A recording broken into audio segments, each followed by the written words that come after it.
Merci de prendre le rendez-vous de l'information en direct du Palais des Gouverneurs. Mesdames et messieurs, c'est le journal sur Télé Hémicycle.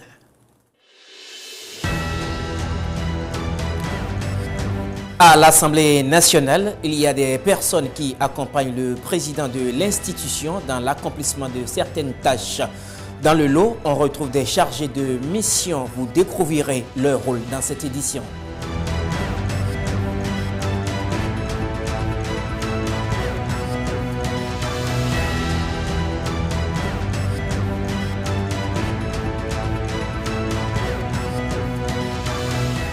Kevin McCarthy n'est plus le président de la Chambre des représentants aux États-Unis. Il a été déchu mardi à l'issue d'un vote de défiance voulu par ses alliés.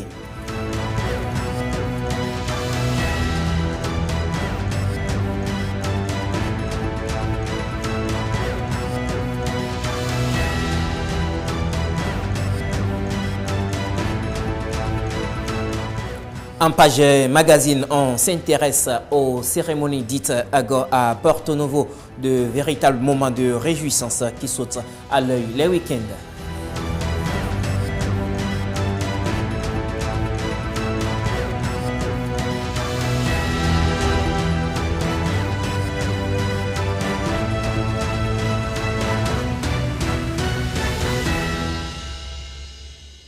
Au plaisir de vous retrouver, mesdames et messieurs. Troisième session extraordinaire de l'année 2023 au Palais des Gouverneurs. À l'ordre du jour, l'adoption du budget gestion 2024 de l'Assemblée nationale qui s'élève à un peu plus de 24 milliards de francs CFA. Voici le reportage. Extraordinaire de l'Assemblée nationale pour le compte de l'année 2023. À l'ordre du jour, l'examen du projet de budget de l'Assemblée nationale gestion 2024.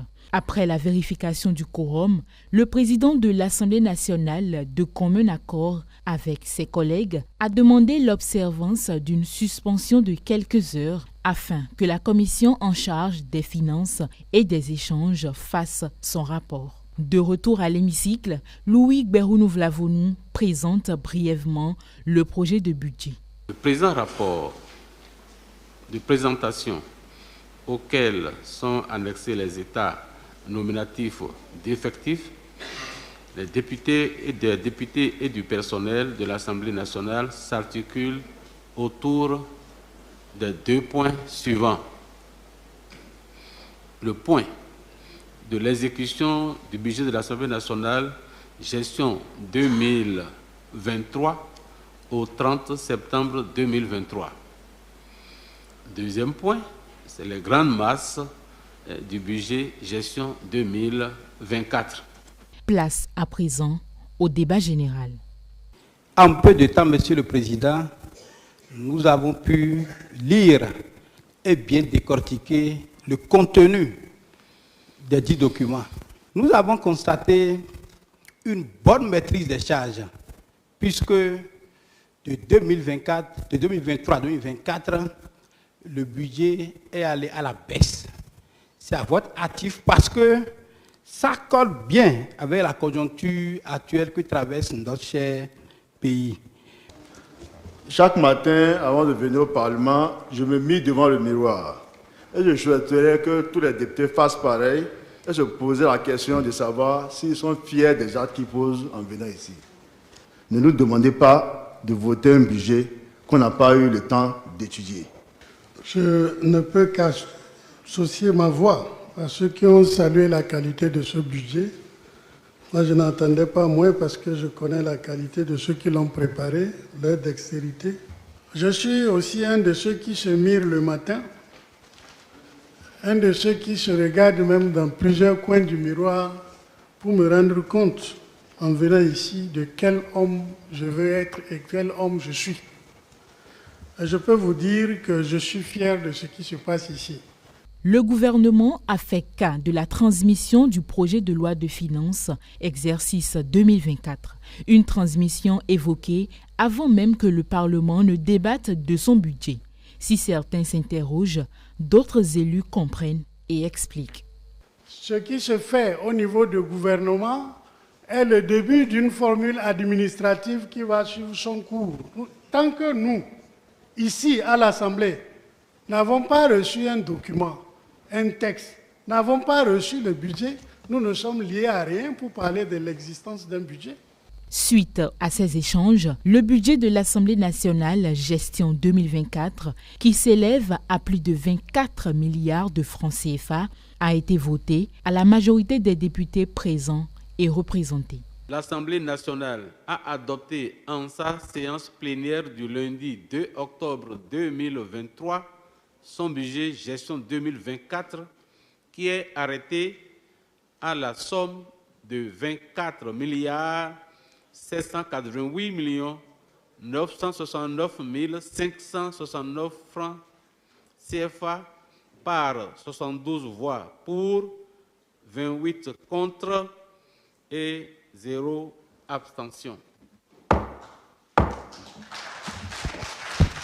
Après avoir tous voté contre le projet de budget, les députés du groupe parlementaire Les Démocrates ont fait une déclaration à la fin du vote. La troisième session extraordinaire de l'Assemblée nationale est déclarée close.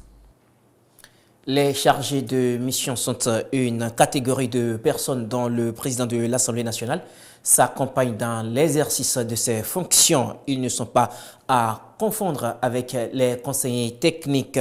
Que retenir donc du rôle d'un chargé de mission? Suivez les éclaircissements du président Louis Béounou-Vlavonou. Le chargé de mission, à la différence du conseiller technique, intervient directement dans la mise en œuvre du projet qui lui est confié. Ce peut être, par exemple, la conduite d'un projet de coordination ou d'intervention auprès des présidents des autres institutions, auprès des ministères ou auprès des organisations de la société civile. Il assure donc le développement de projets transversaux sans avoir pour autant autorité sur ses services. La durée de son contrat est souvent liée à la durée du projet. Il s'identifie donc au projet qu'il conduit depuis la phase de diagnostic jusqu'à la mise en œuvre en passant par la formulation de propositions. Il peut aussi effectuer une mission de lobbying auprès des pouvoirs publics pour obtenir les autorisations ou les financements adéquats. Il veille également à la communication autour du projet et de la bonne information des administrés. Il assure pour ce faire, au sein du cabinet, les réponses aux courriers relatifs à son champ d'intervention. Ce champ d'intervention étant vaste, il est souvent utilisé pour des missions délicates, entre autres, les négociations entre les différents groupes parlementaires à l'Assemblée nationale au fin d'obtenir un consensus autour d'un projet de texte en discussion. Le déblocage de certains dossiers au niveau des ministères sectoriels, à la présidence de la République ainsi que les institutions de l'État. Des missions auprès des présidents d'Assemblée nationale des pays frères et amis. Des missions auprès des présidents des parlements régionaux ou d'organisations interparlementaires. Des négociations auprès des autorités confessionnelles ou responsables de cultes endogènes ou têtes couronnées. Des négociations de paix lorsque l'ordre est troublé dans une région du territoire national ou ailleurs dans un autre pays, etc. Le Parlement ivoirien a ouvert lundi sa deuxième session ordinaire de l'année 2023, une rentrée parlementaire qui intervient quelques jours après les élections municipales, régionales et sénatoriales. Occasion donc pour le président de l'Assemblée nationale, Adama Bictogo, de féliciter les acteurs politiques et la population ivoirienne pour leur engagement. Valoli Olivier nous donne plus de détails.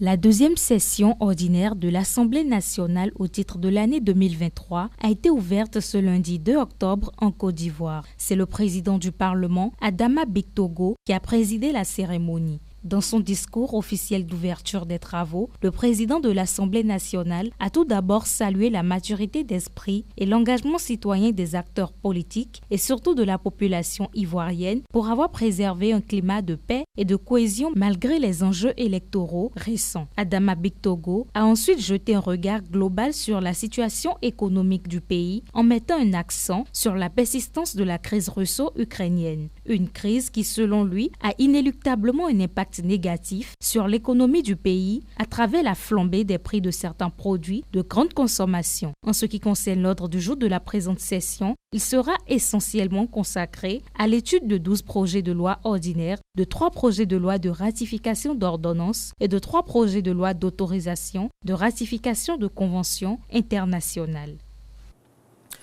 En France, Mayotte vit une pénurie d'eau sans précédent avec l'armée obligée d'être déployée pour distribuer des packs d'eau. La situation a inspiré la députée écologiste Sandrine Rousseau qui, en séance plénière mardi 3 octobre dernier, a posé une question au gouvernement. Je vous propose un extrait de la question et de la réponse du ministre de l'Intérieur.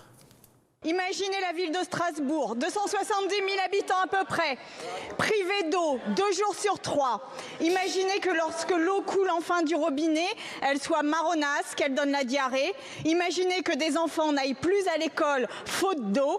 Imaginez-vous dans l'impossibilité de vous laver 2 jours sur 3.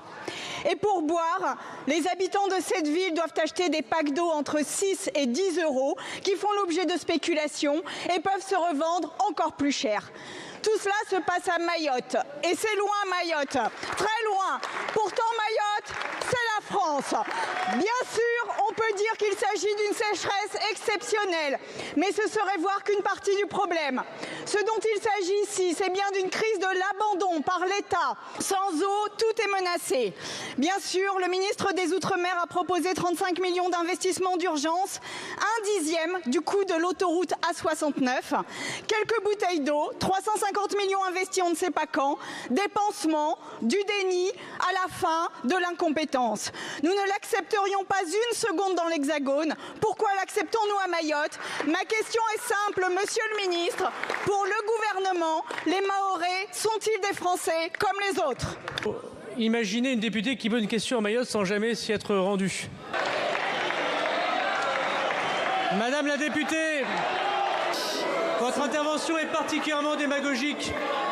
De comparer les 50 000 bouteilles d'eau que distribue l'armée française en ce moment à Mayotte, de comparer les difficultés qu'ont nos compatriotes mahorais quand nous défendions ici même la possibilité d'avoir un projet de loi spécifique que votre groupe politique a toujours combattu, et de comparer les difficultés que connaissent nos amis mahorais, dont lequel le gouvernement fait des efforts essentiels parce qu'il n'y a pas de nappe phréatique à Mayotte, pour finalement servir vos intérêts politiques et sans vous être rendu auprès des Mahorais.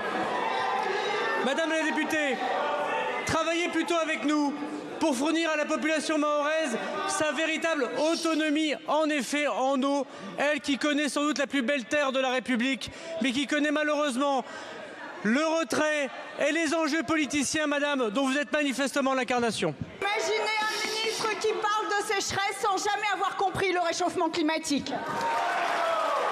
Monsieur le ministre.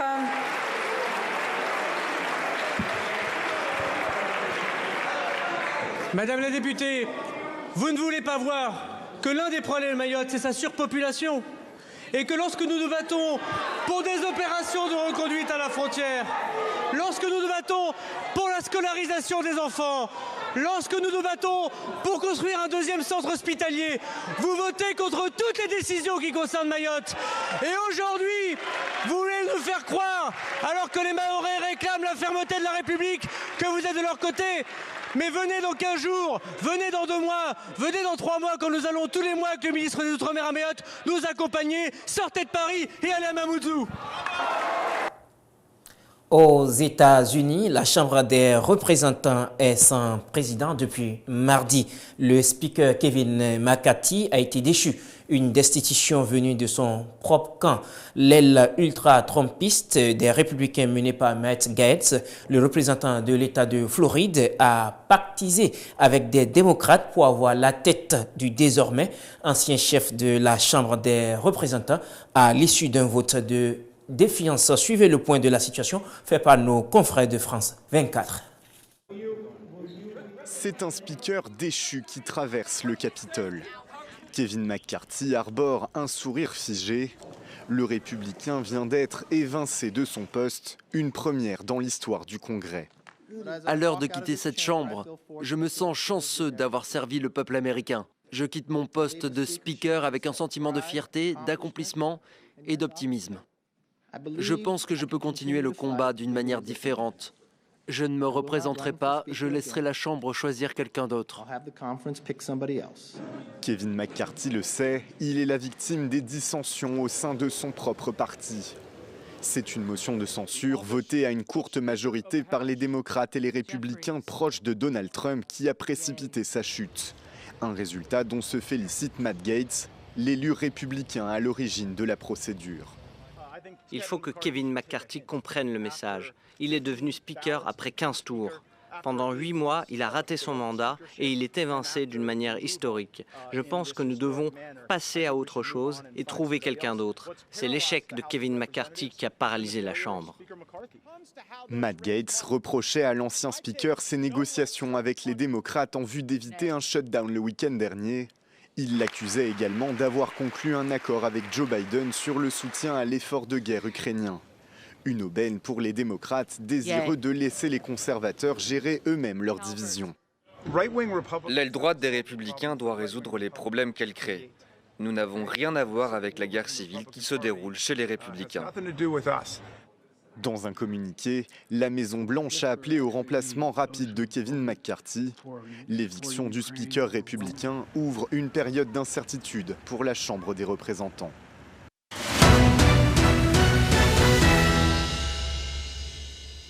Quelles actualités ont abordé les parutions ce jeudi? La réponse avec Sartune Jossou. Mesdames, Messieurs, bonjour. L'ancien site devant abriter le nouveau siège de l'Assemblée nationale, débarrassé du bâtiment qui s'y érigeait, l'on a désormais une idée de ce à quoi cet espace servira par la suite. Certains journaux parus ce jeudi font écho des informations données par le ministre du cadre de vie. L'événement précis titre à propos « Site abandonné de l'Assemblée nationale, les clarifications du gouvernement sur le projet de valorisation ». Selon les propos du ministre rapportés par le journal, la démolition du bâtiment abandonné pour défaut de qualité a démarré afin de donner corps au nouveau projet dénommé l'Arène culturelle de Porto Novo. La boussole de ce jeudi invite aussi à lire les explications du ministre Tonato du cadre de vie à propos de la démolition de l'ancien site et de la construction d'un nouveau siège à l'Assemblée nationale. Démolition de l'ancien bâtiment en construction du siège de l'Assemblée nationale, le ministre Tonato dévoile le nouveau projet sur le site, écrit par ailleurs le chronomètre. Dans les colonnes de Le Leader du jour, on peut lire plus amplement les propos du ministre. Les travaux de démolition ont démarré simplement parce que le site va recevoir un nouveau projet. Porto Novo est une ville retenue pour recevoir l'arène culturelle de grande envergure comme Parakou. Ce site est très bien adapté. Il se situe au bord de la lagune. Nous arrivons avec un parc urbain. Le terrain sera planté à 80%. C'est un poumon vert pour la capitale. L'arène culturelle que le gouvernement va réaliser est une salle de spectacle d'un seul niveau en structure relativement légère et semi-ouverte. C'est donc un bâtiment totalement adapté à la qualité du sol. Rassurez-vous, nous déroulerons toutes les étapes d'instruction d'un projet, dixit José Tonato. Dans les colonnes du journal Le Matinal de ce jeudi, c'est plutôt une assistance qui est mise en avant. Des drones et un avion ISR ont été fournis à l'armée béninoise dans le cadre de la lutte contre le terrorisme, titre le journal. Avec la précision que c'est le gouvernement béninois qui a sollicité et obtenu de la part de l'Union européenne une assistance de 11,73 millions d'euros, soit environ 7,7 milliards de francs CFA, pour soutenir l'opération Mirador déployée dans le nord du Bénin depuis 2022. Pas besoin de drone pour aller découvrir ce qui se fait à la Sénat, la Commission électorale nationale autonome. C'est l'institution elle-même qui se laisse découvrir à l'occasion de journées portes ouvertes auxquelles étaient les journalistes. Ils sont allés dans les couvents de la machine électorale, informe le leader du jour, qui détaille que les journalistes ont eu droit à une visite guidée des stands répartis en plusieurs sous-thèmes tels que l'organisation et le fonctionnement de la Sénat, l'attribution et les compétences de chaque organe de la Commission électorale nationale autonome, la planification électorale, qui est chargée de planifier les activités électorales suivant le chronogramme et le calendrier, la logistique électorale, etc. Autant de choses qu'ont découvertes les journalistes qui y étaient. Bon, moi je suis resté ici dans les locaux de Télé Hémicycle. J'espère vous retrouver demain pour le dernier numéro de la semaine de cette revue de presse. À demain donc.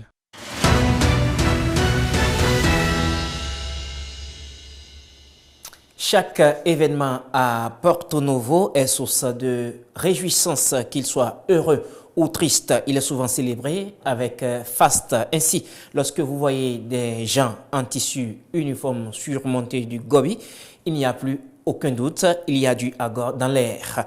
Une ronde dans la ville et voici l'ambiance qui prévaut les week-ends.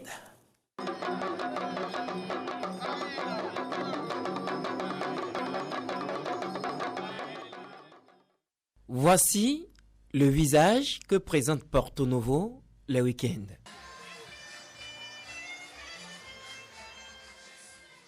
Des bâches qui s'étendent à perte de vue, de la musique à fond et une affluence hors norme. C'est du Agor dans l'air.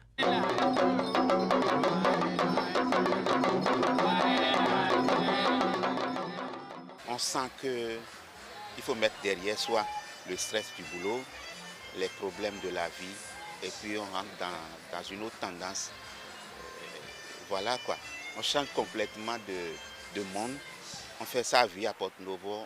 On fait la fête quand même, c'est les week-ends, donc il faut se distraire. Donc. C'est depuis nos aïeux que c'était comme ça. Agor, c'est tout simplement les réjouissances et le phénomène est devenu un inconditionnel dans le quotidien des Porto-Noviens. Il ne manque aucune occasion pour créer les festivités, qu'il s'agisse d'une naissance, d'un baptême, d'un mariage ou même d'un décès. Moi j'ai fait Agor une fois. Mais je me préparais. C'était ma maman qui prenait de l'âge. Elle prenait de l'âge quoi. Et je cotisais, je mettais à pas. Et quand elle est partie maintenant, j'ai démontré ma force. À Goa, Porto Novo là, et dans le sud du Bénin surtout, c'est une très bonne chose. Pourquoi? Parce qu'économiquement, ça aide aussi le pays. Vous voyez? Et regardez, ce tissu-là, c'est pour combien de temps? C'est juste une fois en porte. Et dans 2 semaines, ou dans 3 semaines encore à Gor, on va encore acheter. Il a à manger, on vend le riz qui est importé. Nous sommes d'accord? Il y a tout ça là, l'huile est importée. Donc, en fait de compte, à Gor marche pour le Bénin parce que nous n'avons pas beaucoup de richesses. Et c'est le commerce. Et avec ce petit commerce-là, l'État, avec cette tasse, arrive à s'en sortir. Les particuliers, les commerçants aussi arrivent à s'en sortir. Ce qui impressionne le plus quand on vient à Porto Novo, c'est la viande de porc. Donc tout à l'heure, nous irons voir quel est le goût. Le porc, c'est la première chose que les gens demandent. Donc c'est le manger le plus admiré chez nous ici. Renquêté, avec un bout d'acassa préparé en bambou, tout ça là, donc c'est des choses tout ça. Les gens boivent, tout ça là. On sent que vraiment on est à Porto Novo. Selon le cas, un Agor peut être prolongé de plusieurs jours et parfois l'autre pour faire bonne impression sans être lourdement. Le Porto Novo est comme ça. Et puis on s'entête. Non, ça ce n'est pas bon. Fais selon ta capacité. Ce que tu veux faire là, fais ça selon ta capacité. Loin de s'en plaindre, les Porto-Noviens continuent de perpétuer chaque week-end la tradition du Ago, une tradition qui caractérise la ville capitale depuis toujours et, visiblement, pour toujours. Fin de ce journal. Merci à l'équipe de rédaction composée de Boni Latifou, Osiane, à Moussou Stéphanie, Dekbe Mandoa, Vanoli, Olibé et à toute l'équipe de réalisation Ulrich Aleronou, Charlie Tomanvo, Mac Eriola, Eston. Au revoir et à bientôt.